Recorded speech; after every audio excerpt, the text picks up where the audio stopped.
Hello everyone, this is Taiki, and today I want to talk about how to learn a language. If you're using a textbook, you shouldn't rely on that too much. And I'm gonna explain how and why. So a little bit about me if you don't know me. I've been teaching Japanese for a long time now online. A lot of times I've seen students using textbooks and using apps like Duolingo and stuff, but it seems like they're not getting results when they only rely on those materials. And I kind of understand why. I'm gonna share the tips on how to learn a language more effectively, having fun. So what a lot of people do is just read textbook, learn directional words like there, over there, here, left, right, up, 1, 2, 3, 4, 5, those numbers. And they seem necessary, but is it really fun to learn those? If you're having fun, then that's what drives you to learn the language, so that's fine.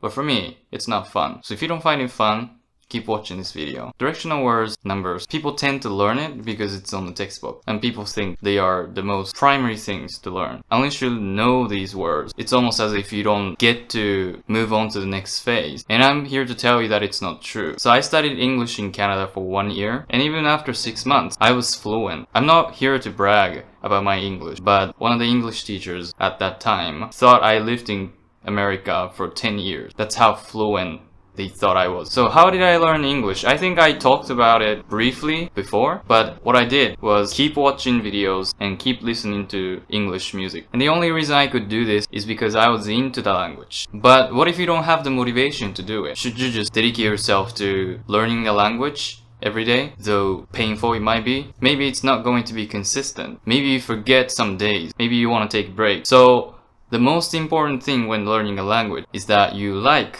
the language. Now before you close up this video, I want you to know that learning a language from scratch takes dedication, but you don't have to do the textbook way. So how can you do it without liking the language? Well, the first step is to find what's interesting to you. So for my case, right now, I'm interested in veganism and I'm learning French. So what I did when making this video was I focused on vocabulary that are around veganism, and that really motivated me to keep learning about the language and find vocabulary that are necessary to talk about the topic. So find something that's interesting to you or passionate about, and you start to look for vocabulary around that area instead of going from A to Z on textbook, because that might kill your motivation to stay on track, to be consistent. So if I were interested in veganism and I want to learn French, I might look for something like speciesism, protect, plant, animals, activism. Vocabulary like that really helped me understand the basic understanding of French. The second really important tip is not to rush when learning a language. So learning a language, think of it as a marathon. This is not something that you can learn overnight. Even after years of studying, everyone has their own pace. If you're from Korea and you're trying to learn Japanese, your process might be faster than British people who are learning Japanese simply because Korean and Japanese are similar. On the other hand, if you're American and you're learning Spanish, you might find it easier to learn Spanish than Japanese people, simply because English and Spanish are close compared to Japanese to English. So patience is the key. Consistency, patience. In order to be consistent, you start to look for vocabulary that are built around your specific interest. Otherwise, it kills your motivation. Speaking of motivation, actually, you don't have to be motivated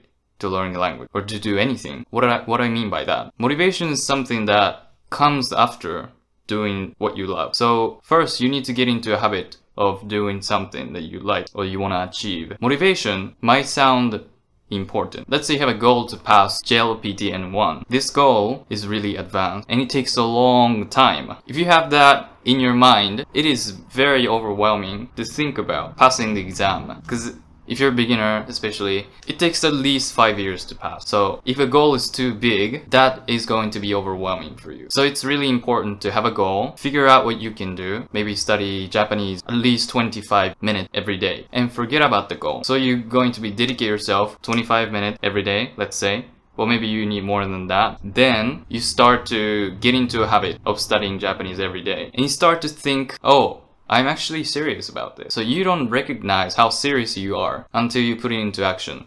If you don't put it into action, that means you're not serious. But if you actually be consistent with the process, you think subconsciously that you're serious about this. And since it's a habit, you start doing it like you do brush your teeth every day. So it's no longer hard to start at the beginning. So set up a goal, plan out daily objective. It doesn't have to be specific. Although I said 5 years, might take longer, might take shorter, and you forget about the goal and dedicate yourself to do it. That way, you will start to like the process and you start to think you're serious about this and you start to be better at it. And you get to N1 before even realizing it. Third tip is going to be don't be subconscious. So dedicating your time to learning a language every day, let's say, is really important. But you have to practice speaking if you want to improve your speaking. So when speaking, you shouldn't be hesitant. Think of it language or sentences as a cuisine and vocabulary as spice and ingredient. So if you're cooking, although there's a recipe, you will fail to make a perfect meal at the beginning. Gradually, you start to know,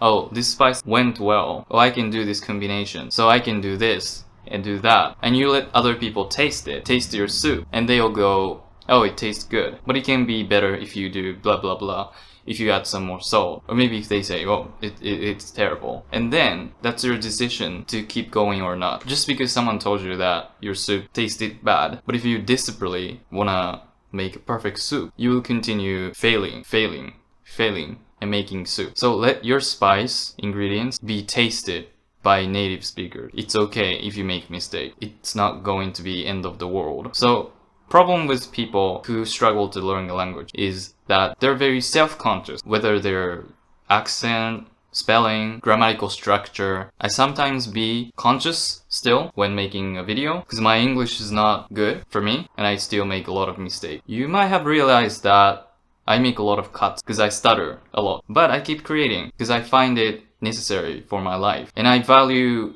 the relationship with you, so I keep going no matter how painful it might be. So key takeaways is going to be look for vocabulary around your specific interest. Do not rush. Think of learning a language as a marathon. Do not be self-conscious when speaking. Let the native speakers, other people, taste your soup so you can make better one. Now, other tip, very fun tip. If you like acting, you watch videos available on YouTube, Netflix, whatever platform, and you read the script in your target language and you act it out as the actor does in the show. That is really helpful because you start to memorize the sentences and you will practice saying phrases. That's why actors are generally good at learning language. They like copying people, they like expressing themselves, and if actors are self-conscious, they won't be able to make films. They won't be able to act in a film. Otherwise, they'll be too worried if their way of acting is good or not. So I think great tip is going to be copy other people on YouTube or Netflix, or be an actor in that language. And personally, I believe there is no hard language to learn. It's just a matter of how much you can dedicate your time and energy